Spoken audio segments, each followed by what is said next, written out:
बिस्मिल्लाहिर्रहमानिर्रहीम। प्रोफेसर अज़ीज़ लाहौरी। आज मैं डीजी ख़ान के मशहूर एडवोकेट, मशहूर वकील मोहतरम मियाँ तारिक महमूद साहब के पास आया हुआ हूँ, और एक और तारुफ भी इनके साथ है कि ये माशाल्लाह मेरे स्टूडेंट भी हैं, और ऐसे स्टूडेंट्स पर आदमी फ़ख्र करता है। तो बड़े फ़ख्र से मैं बताता हूँ कि मियाँ तारिक महमूद मेरा शागिर्द है, और माशाल्लाह इन्होंने कानून के शोबे में और इस मतलब जो इनका अपना शोबा है वकालत का, इसमें इन्होंने अपना एक नाम बनाया, और बड़े कम अरसे में। तो आज इनसे मिलने का जो मकसद था वो ये था कि जिस तरह पाकिस्तान के आजकल मुआशी हालात हैं, तो मैं इनकी एक्सपर्ट ओपिनियन लेना चाहता हूँ कि फ्यूचर में क्या होगा, पाकिस्तान की जो इकोनॉमिकल कंडीशन है किस तरफ जा रही है, और हम इन हालात से कैसे निकल सकते हैं। तो मियाँ साहब प्लीज़ बताएंगे इसके बारे में। जी, बिस्मिल्लाहिर्रहमानिर्रहीम।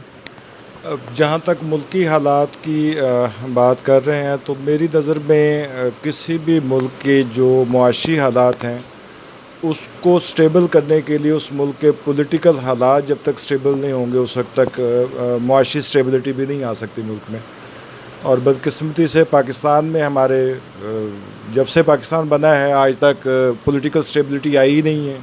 क़ायद-ए-आज़म रहमतुल्लाह अलैह के इंतकाल से लेके और आज तक आप देख लें, किसी भी पॉलिटिकल गवर्नमेंट को मुनासिब अंदाज में अपनी पूरी टर्म के साथ जो है वो हुकूमत करने ही नहीं दी गई। और दूसरी मेरी नज़र में, मैं ख़ुद कॉमर्स का स्टूडेंट भी रहा हूँ, जैसे आपने फरमाया सर, तो मेरी नज़र में जो सबसे अहम है जो जिससे ख़ास तौर पे हमारे पाकिस्तान में पॉलिटिकल स्टेबिलिटी आ सकती है, तो हम सब ज़रई मुल्क हैं, और 1947 से लेके आज तक यही वाहिद शोबा है जिसको आज तक इग्नोर किया गया है, जिसको निगलेक्ट किया गया है।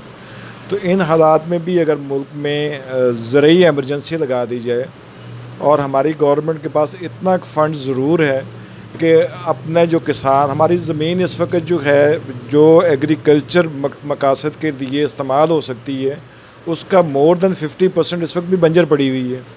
तो गवर्नमेंट आज मुल्क में ज़रई एमरजेंसी नाफिज कर दे, किसान को जो है वो बिजली के लिए या सोलर पैनल लगा दे या बिजली उसके लिए मुफ्त कर दे, खाद बीज स्प्रे जो है वो उनको प्रोवाइड किए जाएँ इंटरनेशनल मार्केट से। आप पहले डिमांड लें, उसी हिसाब से हमारे किसानों को बताया जी कि आप ये फसल प्रोड्यूस करें, तो ज़्यादा से ज़्यादा 1 साल या मैक्सिमम 2 साल के अंदर हमारा मुल्क जो है वो सरसब्ज़ भी हो जाएगा, और हमारी ज़रई अजनास इतनी हो जाएंगी कि हम उसको एक्सपोर्ट करके बहुत ही अच्छा ज़र मुबादला हम कमा सकते हैं।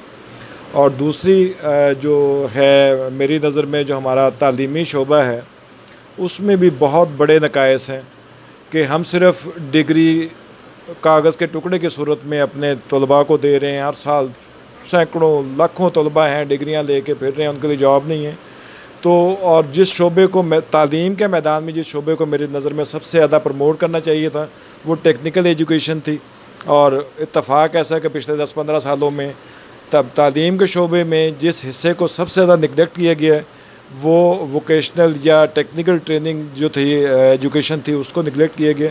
तो इन 2 शोबों पे ख़ास तौर पे तवज्जो दीजिए, एक एग्रीकल्चर के शोबे पे और दूसरा टेक्निकल वोकेशनल एजुकेशन पे, ताकि हुनरमंद पैदा हों और उधर से ज़राअत में हम खुद कफ़ील हों, तो मुल्क की मुआशी सूरत हाल को एक सहारा बेहतरीन अंदाज में ज़रूर दिया जा सकता है। सर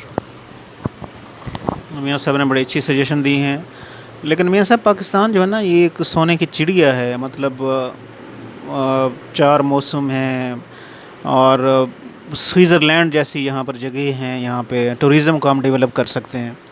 लेकिन पाकिस्तान का जो मेन प्रॉब्लम है वो करप्शन है, यानी हर शोबे में जहाँ भी जाएं करप्शन जो है आपको नज़र आएगी। तो इस करप्शन के नासूर को हम कैसे ख़त्म कर सकते हैं? जी सर, बिल्कुल ठीक फरमाया। करप्शन वाकई इस वक्त हमारे मुल्क में जो है वो जैसे ऑक्टोपस या आकाश बेल कहते हैं उसकी तरह फैली हुई है, और मैं एक सख्त लफ्ज़ अक्सर इस्तेमाल किया करता हूँ कि हम बहैसियत कौम जो है, मिन हैसिल कौम, हम खुद हरामखोर कौम हैं। आज अगर आप देख लें, अपने इर्द गिर्द देख लें, हम अपने ज़्यादा दूर जाने की ज़रूरत नहीं है, अपने हमसायगे में देख लें, अपने कोलीग्स को देख लें, तो आज मेरे ख्याल में दयानतदार सर वो है जिसका दाव नहीं लग रहा है, जिसको मौका नहीं मिल रहा, अपॉर्चुनिटी नहीं मिल रही, वो दयानतदार है। वरना हर बंदा यहाँ इसी काम बैठा हुआ है। जिस मुल्क में दिल में डलने वाला स्टंट 2 नंबर बनता हो, जिस मुल्क में सोलो कार्टिफ वो इंजेक्शन है सर, जहाँ डॉक्टर साहबान जब हर चीज़ से मायूस होते हैं तो वो वाहिद मेडिसन है जिससे डॉक्टर जो है वो मौत के करीब मरीज़ को भी उससे उठा लेते हैं। सोलो कार्टिफ हमारे मुल्क में 2 नंबर मिल रहा है। खाने पीने की कोई चीज़ हमारे मुल्क में 1 नंबर नहीं है। तो या तो अल्लाह करे को हमारे मुल्क में जैसे अफ़गानिस्तान में भी गवर्नमेंट आई है तालिबान की, कोई ऐसी गवर्नमेंट आए। और तालिबान की गवर्नमेंट में भी अगर आप देखें तो उसमें शख्सियात नहीं है सर। उन्होंने अल्लाह और उसके रसूल के दीन को अपना कानून बना के अपने मुल्क में नाफिज की है। अभी हाल ही में आपने भी पढ़ा होगा, मेरी नज़र से भी गुजरी है कि तालिबान गवर्नमेंट ने पूरे पाकिस्तान अपने अफ़गानिस्तान में सियासी जमातों की तश्कील और वजूद पे पाबंदी लगा दी है।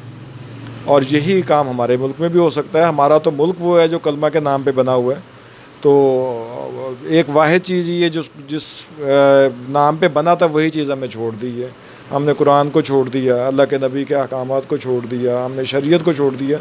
तो आज भी अगर इस मुल्क में कानून अल्लाह और अल्लाह के नबी का जो बनाया हुआ कानून है वो नाफिज हो जाए, और सज़ाएँ जो हैं, मैं बतौर कानून का तालिब इल्म भी सर, हमारे मुल्क में अदालती निज़ाम जो है उसमें बहुत ज़्यादा नकाइस हैं।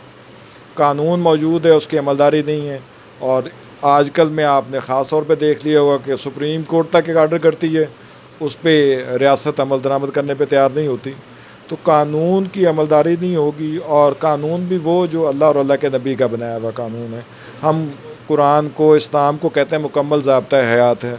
जब अल्लाह के नबी ने अल्लाह का दिया हुआ मुकम्मल ज़ाब्ता हयात दे दी है, तो हम यहाँ बैठ के अंग्रेज़ों का बनाया हुआ जो ज़ाब्ता फ़ौजदारी है उसको जब हम पढ़ रहे हैं और उसको कानून बना के हम उसकी अमलदारी का ख्वाहिश रखें कि इस पर अमल भी होगा, तो वो सर 1898 का कानून है, अंग्रेज़ ने अपने लिए बनाया था। आज हम 20वीं सदी में, 21वीं सदी में दाखिल हो गए हैं और हम 19वीं सदी के कानून को लेके बैठे होंगे, तो अल्टीमेटली रिज़ल्ट भी वही होगा। आज हम इसीलिए 200 साल उनसे पीछे हैं कि जो उन्होंने 200 साल पहले कानून बनाया था, हम आज भी उसी पे चलने की कोशिश